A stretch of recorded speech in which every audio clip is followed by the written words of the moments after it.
This is topic D on page 27, editing documents.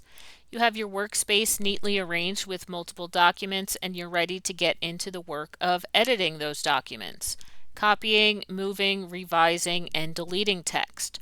Word provides numerous techniques for accomplishing these tasks. We're going to take a look at some text selection techniques. In Word, many procedures are done in two general steps. First, you select something, then you issue a command. For example, you might select a word and then you apply the bold format to that word. Or you might select a paragraph and then press delete to delete it. Because so many procedures start with making a selection, it is helpful to know a variety of ways to efficiently make those selections. You can select text in a document by using the mouse, the keyboard, or a combination of both. And the table at the bottom of page 27 lists a few ways that you can select text. The first one is everyone's go-to, and that's just dragging. If I wanted to select the first sentence in this paragraph starting with over 25 years ago, I click at the beginning of it and just drag it, and that highlights it or selects it, we call it. So select any amount of text from a single character to multiple paragraphs by dragging across them with the mouse to highlight them. You can also click the selection bar. The selection bar is a region on the left margin of a document. If I move over into the left margin, you can see my cursor changes from that I-beam to an actual arrow, and I can click outside that left margin to highlight that whole entire line. And I can also click and drag the selection bar. So it's an easy way to select multiple lines or paragraphs of text. I can do click and shift. Let's say I wanted to highlight, I need to get out of the habit of saying highlight because that's an actual command. If I wanted to select these 3 paragraphs, instead of clicking and dragging, I could put my cursor before the O and over, and then coming down to the end of the 3rd paragraph, hold down my shift key, click at the end of it. It's going to select everything from where I had selected all the way where I hit shift and click. So I could do click, shift click. All right. That's a good way. Let's say I needed to select all the way from the beginning of the document to the end of community room library. I could go backwards too. I could put my cursor, my insertion point here,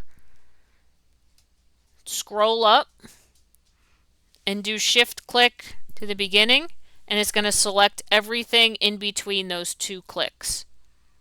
All right.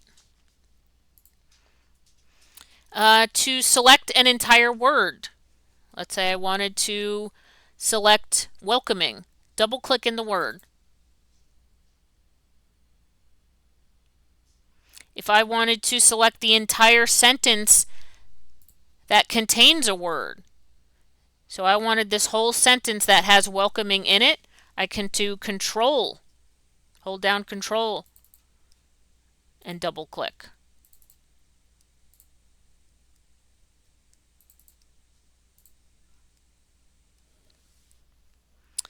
If I wanted to select an entire paragraph, triple click.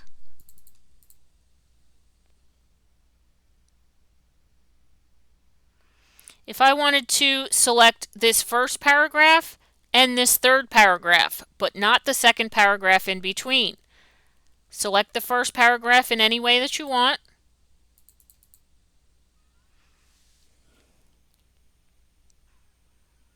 Hold down your control key and select the next paragraph or the next text selection. So it will only select what you have clicked on, not everything in between. To deselect, you just click anywhere inside the body of your document. It doesn't matter where. If you wanted to select everything in the whole entire document, hold down Control and hit the letter A. That's a keyboard shortcut for Select All, which is also on your Home tab in your editing group. Select drop down. Here you have your Select All button. So that's going to do the same. Control A is just a faster way to do that. When you select text, let me come back to our word welcoming. See this mini toolbar that pops up? This displays when you select text, and it just has a few of the most popularly used commands shown on it, like bolding, italicize, your font size, color, highlighting, bullet points, things like that. You can see as I move away from it, it's going to disappear. If you ever want to bring it up, you can just right click back on your text selection and it will come back up for you. Just a quicker way than actually going to the ribbon if you need a specific command. All right, the next video is going to be activity 1.6 on page 29.